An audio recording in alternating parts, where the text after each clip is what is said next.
biar semangat sebelum kita memulai pembelajaran hari ini, Teacher Melda mau ajak anak-anak semuanya, kita mau nyanyi dulu yuk. Semuanya bangkit berdiri, ikuti lagu Teacher Melda ya. Sama-sama kita nyanyikan. Firman Tuhan ada di hidupku, firman Tuhan ada di hatiku, ada di langkahku, ada di hidupku, dan terus bertumbuh. Sirami hatiku, berbuah, berbuah, berbuah, berbuah, berbuah, berbuah, berbuah, berbuah. Sekali lagi, firman Tuhan ada di hatiku, ada di langkahku, ada di hidupku, dan terus bertumbuh. Sirami hatiku, berbuah, berbuah, berbuah, berbuah, berbuah, berbuah, berbuah, berbuah. Jadi lagu yang baru kita nyanyikan mengatakan bahwa ketika firman Tuhan ada di hidup kita, maka hidup kita harus menghasilkan buah. Hari ini kita akan baca firman Tuhan yang tertulis di Matius 7 ayat yang ke-7. Kita baca sama-sama yuk.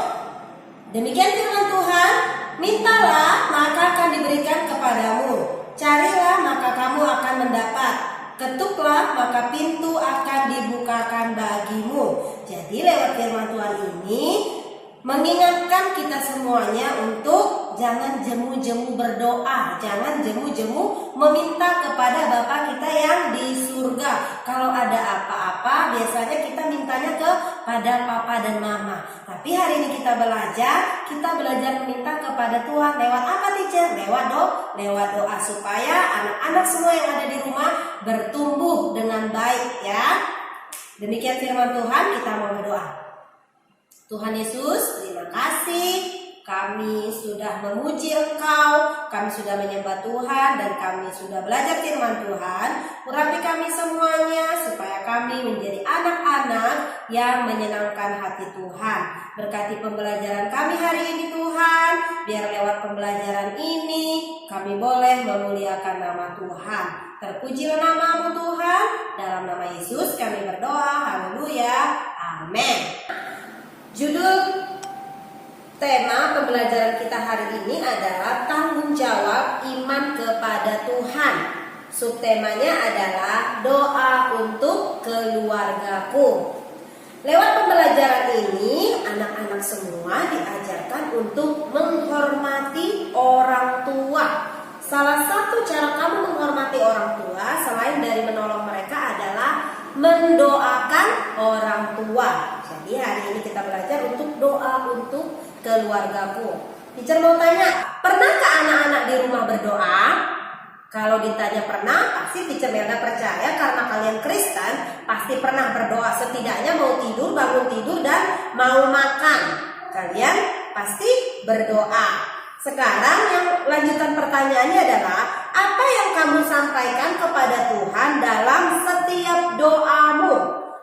Nanti tugasnya adalah membuat doa singkat kamu kepada keluargamu atau kepada orang tuamu. Jadi hari ini kita belajar, ketika kamu menaikkan doa, mendoakan orang tuamu atau mendoakan keluargamu, apa sih isi doamu?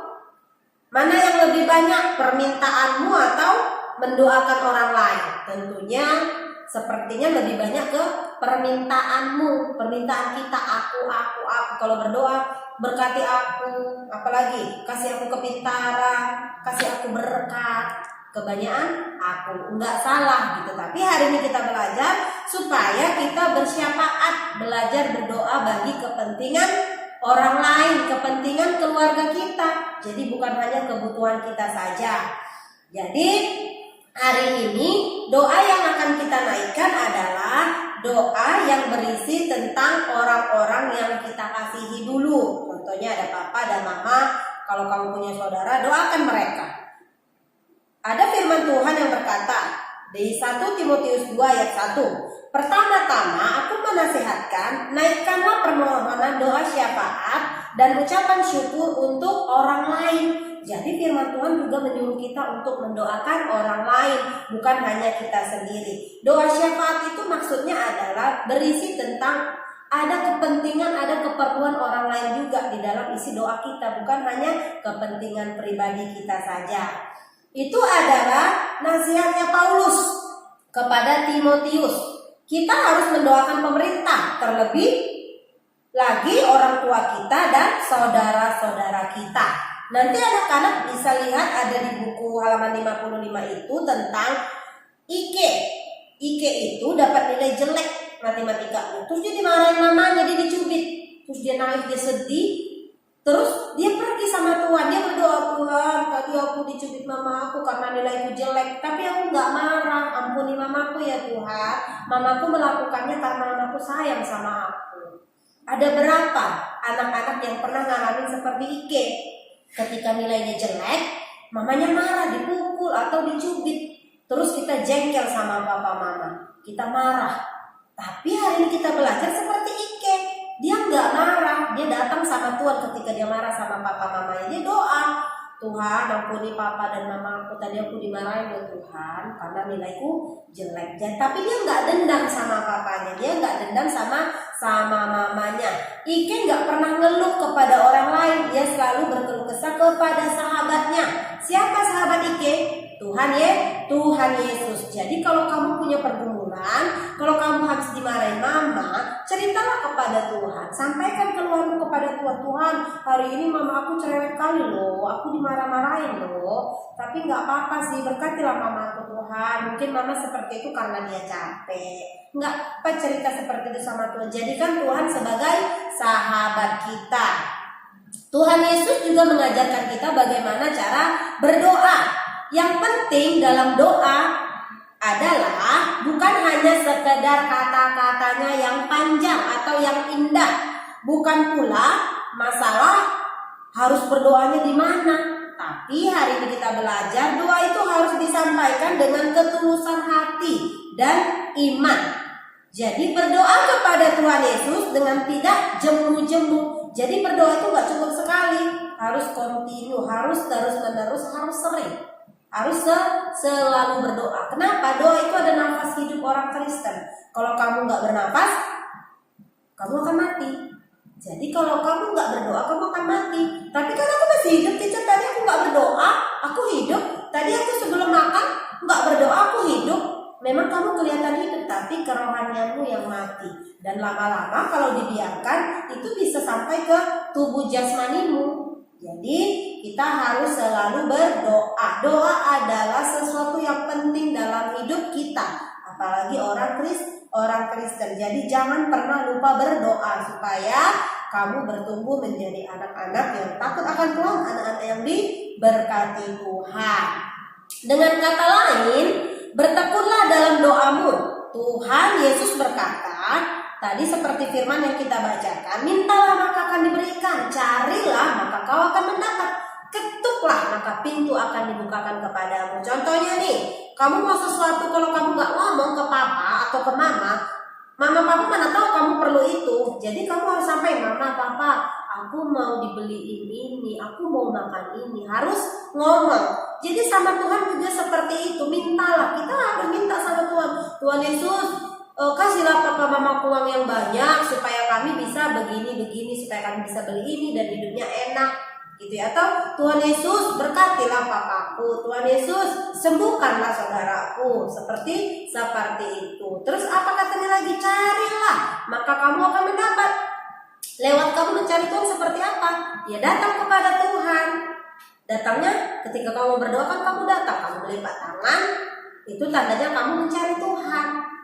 Ketuklah maka pintu akan dibukakan bagimu. Kalau kamu bertamu ke rumah orang, kamu gak ketuk pintu, di depan pintu aja, kira-kira pintu dibukain gak? Nggak ada. Kalau gak ada yang tahu kamu di luar, gak akan dibuka. Jadi sama Tuhan juga seperti itu, harus diketuk. Tuhan, shalom. Makanya kita sering ada passwordnya kan, orang Kristen.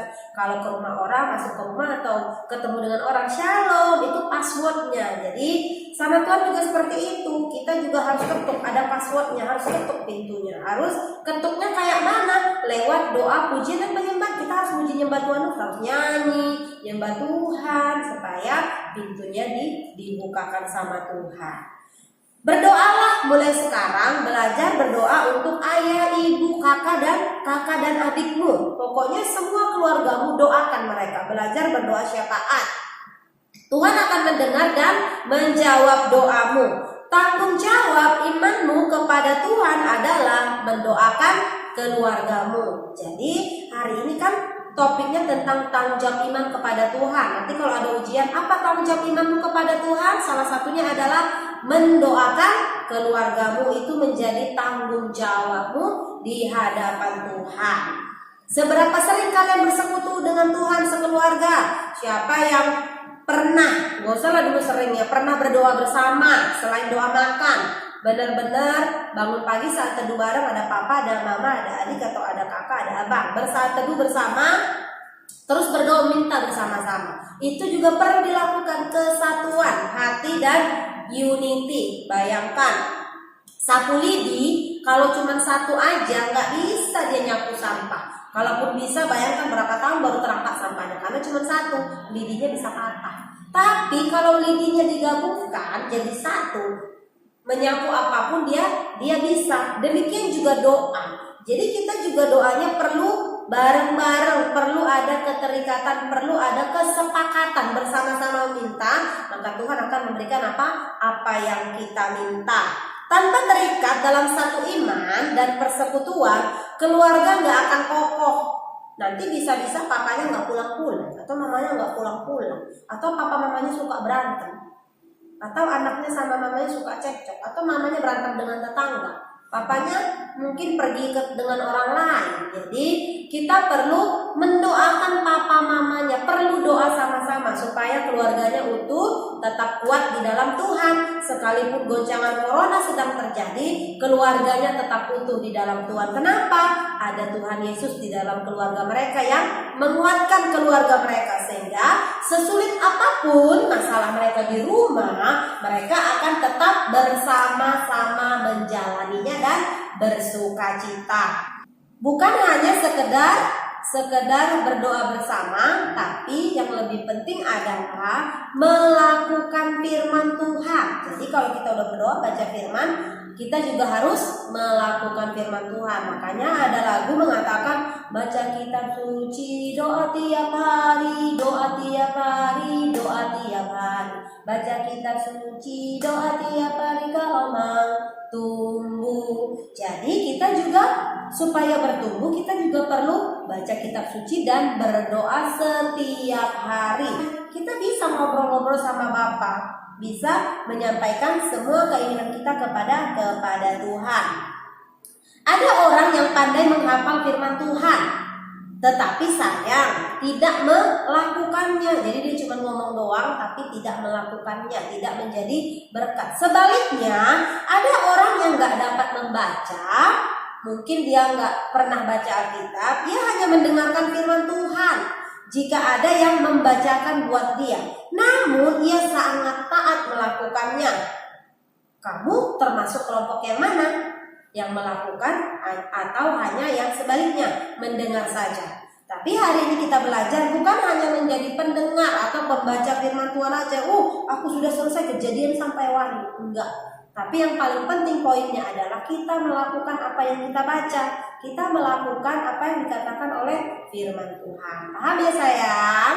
Tuhan Yesus mengatakan, sebab siapapun yang melakukan kehendak Bapakku di surga, dia adalah saudaraku laki-laki, dialah saudaraku perempuan, dan dialah ibuku. Jadi kalau kamu suka berdoa, memuji dan menyembah Tuhan, baca firman Tuhan, kamu adalah sahabatnya Tuhan, kamu adalah saudaranya Tuhan. Jadi kalau kamu pengen Tuhan itu dekat sama kamu, kamu harus sering baca firman Tuhan dan sering berkomunikasi kepada Tuhan. Coba kalau kamu sehari aja gak ngobrol sama papa atau mama di rumah, diam aja, mau makan diam, mau apa-apa diam, kira-kira suasananya enak gak? Enak gak? Gak enak kan? Demikian juga sama Tuhan. Tuhan juga pengen diajak ngobrol. Bayangkan satu harian kamu gak ngomong sama papamu. Demikian juga Tuhan perasaannya, seharian kamu gak ngomong sama dia. Mau makan lupa, mau tidur lupa, bangun tidur lupa, mau ke sekolah lupa, mau belajar lupa. Tuhannya diam aja sehari. Kenapa? Karena gak diajak ngobrol sama kamu. Yesus menyebut anak-anak sebagai sahabatnya. Kenapa? Karena firman Tuhan bilang, kamu adalah sahabatku jikalau kamu melakukan firman Tuhan. Kalau kamu melakukan firman Tuhan, kamu adalah sahabatnya Tuhan. Tanggung jawab imanmu kepada Tuhan adalah melaksanakan firman Tuhan. Tadi yang pertama mendoakan keluarga, yang kedua tanggung jawab imanmu adalah melakukan firman Tuhan. Jadi itu yang kita pelajari hari ini tentang bersyafaat, doa syafaat kepada orang lain. Kita harus belajar berdoa, berkati pemerintah kota kita, berkati juga keluarga kita, tetangganya didoain juga, teman-temannya dan guru-gurunya. Paham ya sayang? Sekalipun mungkin orang yang kamu doakan gak bisa membalas perbuatanmu, percayalah mata Tuhan melihat apa yang kamu perbuat. Berdoa itu perbuatan baik atau tidak? Perbuatan yang baik. Dan ketika Tuhan melihat, Tuhan akan lihat kamu dan kasih jempol. Good anakku, katanya gitu kan.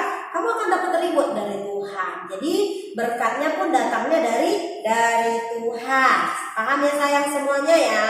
Untuk pembelajaran kita hari ini sampai di situ. Ini untuk tugasnya nanti anak-anak kerjakan halaman 59. Tugasnya yang satu ini aja halaman 59. Tuliskan doa untuk keluargamu. Nanti tuliskan isi doamu di sini yang kau doakan buat keluarga. Yang ini penugasan. Mengapa seorang anak harus mendoakan orang tuanya? Mengapa persekutuan di dalam keluarga itu sangat penting? Apa yang dapat kamu lakukan sebagai tanggung jawab imanmu kepada Tuhan untuk keluargamu? Ini pertanyaan yang dijawab. Kesimpulannya, kamu dapat apa dari pembelajaran kita hari ini? Paham ya? Bisa dikerjakan? Dan Menda percaya kalian semuanya bisa mengerjakannya dengan baik. Oke, kita akan tutup pelajaran kita hari ini dengan doa. Mari kita berdoa. Tuhan Yesus, terima kasih kami sudah selesai berdoa.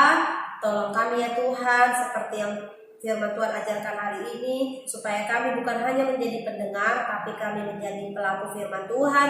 Sebab itulah tanggung jawab iman kami di hadapan Tuhan.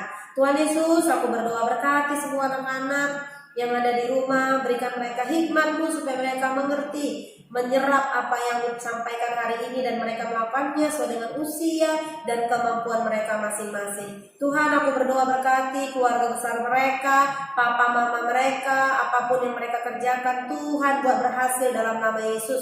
Biar keharmonisan, kebahagiaan itu turun bagi keluarga demi keluarga di dalam nama Tuhan Yesus. Terima kasih Tuhan Yesus yang baik. Dalam nama Yesus kami berdoa. Haleluya. Amin.